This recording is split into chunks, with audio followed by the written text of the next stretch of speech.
అరుణాచల ప్రవేశము అంత తేలికైన విషయం కాదు.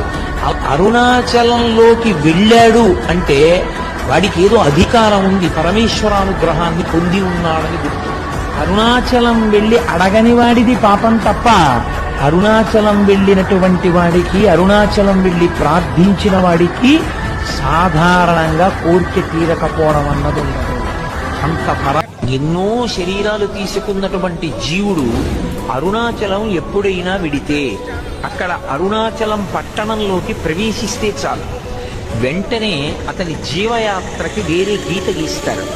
అరుణాచలము వెళ్ళక ముందు, అరుణాచలము వెళ్ళిన తరువాత.